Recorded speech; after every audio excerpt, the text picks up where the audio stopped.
Hello,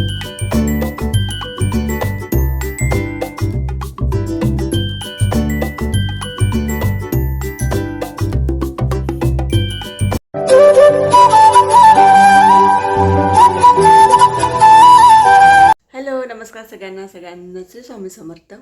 तर आत्तापर्यंत तुम्ही पाहिलंच असाल की 7 दिवसापासून माझं गुरुचरित्र पारायण जे आहे ते आपण या ठिकाणी चालू केलेलं होतं गेल्या बुधवारपासून. आणि काल म्हणजे दत्त जयंती होती, तर 7 दिवस पूर्ण झाले आपल्या पारायणाला.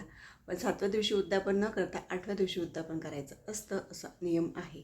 7 दिवसाचं पारायणाचं उद्यापन हे 8व्या दिवशी करतात. उद्यापनाचा जो स्वयंपाक आहे तो बनवायचा आहे 10:30पर्यंत करायचा आहे, कारण की 10:30ला आरती घ्यावी लागते त्यासाठी. तर आत्तापर्यंतची व्हिडिओ आवडल्या असल्यास आणि चॅनल आवडल्यास नक्की लाईक करा, शेअर करा आणि सगळ्यात महत्त्वाचं म्हणजे चॅनलला सबस्क्राईब करा. चला, आता जास्त वेळ न घेता डायरेक्टली लागते आता स्वयंपाकाला. तर नैवेद्य म्हटला म्हणजे ना आपल्याकडे सहसा वरण भात नाही तर पुरणाचा स्वयंपाक असतो. तर मी या ठिकाणी वरण भात केलेला होता.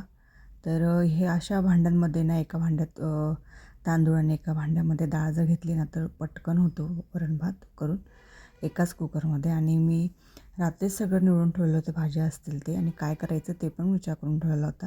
कारण की ना सकाळी आपली ना धावपळ होत नाही आणि काय करावं हा विचार मनात येत असतो. तर मग आधीच विचार करून ठेवायला असला ना तर मग पटकन स्वयंपाक होतो. तर मी मेथीची भाजी जी आहे ना ती रात्रीच निवडून वगैरे ठेवलेली होती. एक सुकी भाजी करेल म्हटलं आणि आपला त्या साईडला वरण भात जो येतो छान असा होत आहे. तर मेथीची भाजी झाली आहे, ती मी एका ह्याच्यात काढून घेतली आणि त्याच कढईमध्ये मी कांदा आणि थोडंसं लसूण आहे तो छान परतून घेतला आणि त्यात मी हळद, तिखट, थोडासा गोडा मसाला ॲड केला आहे आणि त्यानंतर टमॅटो आणि आपले जे ओले वाटाणे होते ते आणि एक बटाटा, असं वाटाणे बटाट्याची आणि अशी छान अशी भाजी बनवलेली.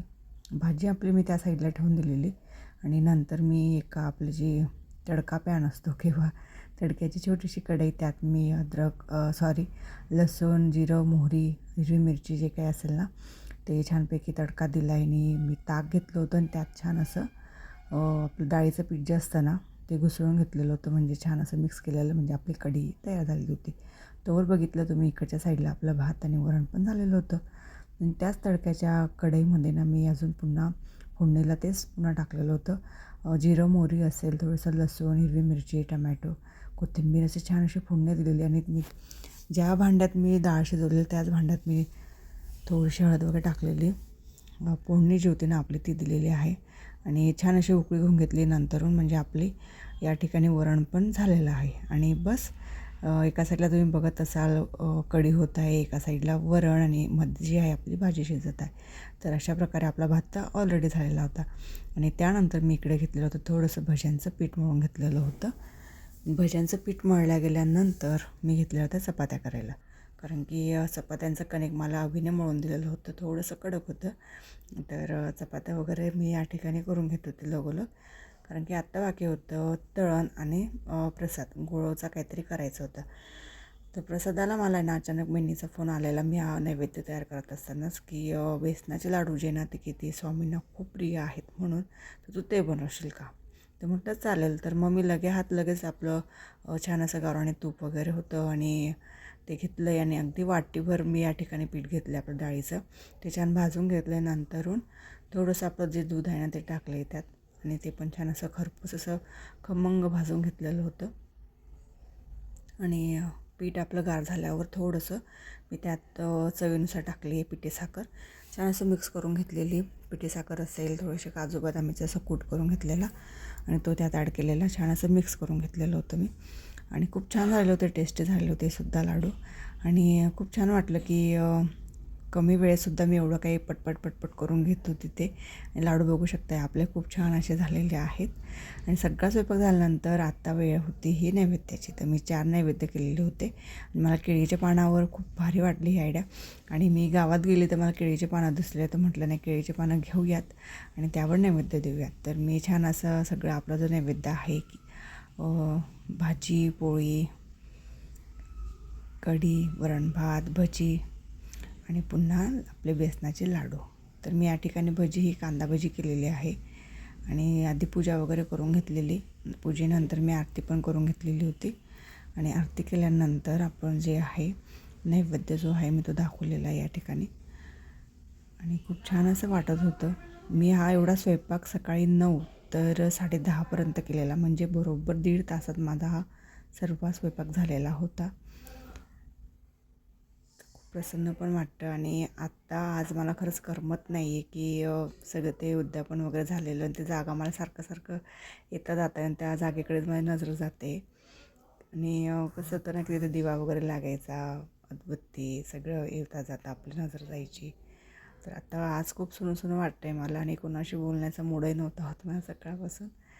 आणि या ठिकाणी नैवेद्य दाखवले गेलेले. या ठिकाणी मी 2 नैवेद्य दिले आहेत, एक पोथीला आणि एक स्वामींना. आणि माझं देवघर इकडच्या साईडला आहे, म्हणून मग मी इकडे देवाला आणि आपल्या गाईला जो आहे तो नैवेद्य या साईडला केलेला आहे. जर देवघर आणि आपलं जे पारायण आहे ते एकाच जागेवर असतील जवळजवळ, तर मग आपल्याला एका रांगेमध्ये 4ही नैवेद्य हे द्यावे लागतात. पण माझे देवघर इकडच्या साईडला म्हणून मी इकडच्या साईडला नैवेद्य दिलेला आहे.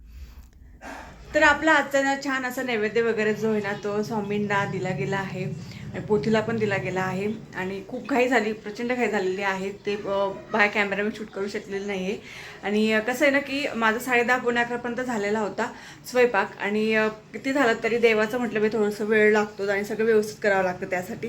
आणि अभिला स्कूलमध्ये जायला खूप घाई होत होती.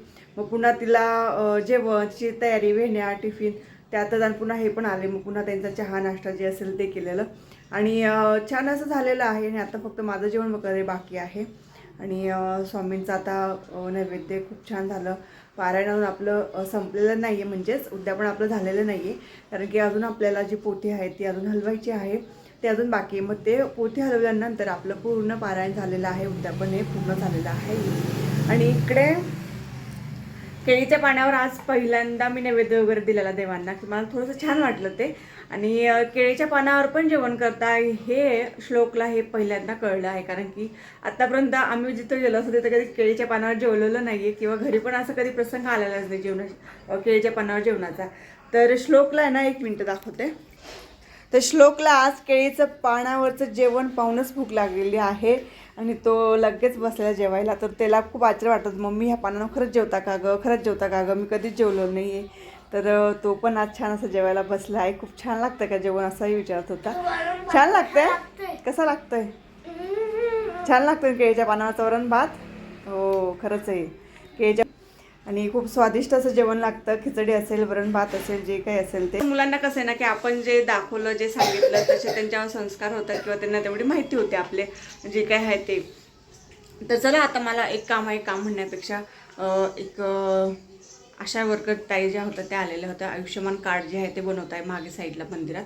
तर तिथे जाऊन येते म्हटले आणि बघते तिथे काय काय आहेत ते. तर चला मी पटकन जाऊन येते आणि मग पुढे आपल्याला अजून पोते वगैरे हलवायचे आहे. तर व्हिडिओ आवडल्यास नक्की लाईक करा. तर सायंकाळी 5 वाजता मी आपलं जो पारायणाची पोथी होती ती अशी हातात घेतलेली आणि 3 वेळेस ना स्वामींचा गजर केलेला, माऊलींचा गजर केलेला आणि त्यानंतर पुन्हा मी डोक्यावर घेतल्यानं पुन्हा 3 वेळेस माऊलींचा गजर केलेला. तर अशा प्रकारे आपली जी पारायणाची जी समाप्ती आहे ती यावेळेस झालेली आहे. तर सगळ्यांना माझ्याकडून श्री स्वामी समर्थ.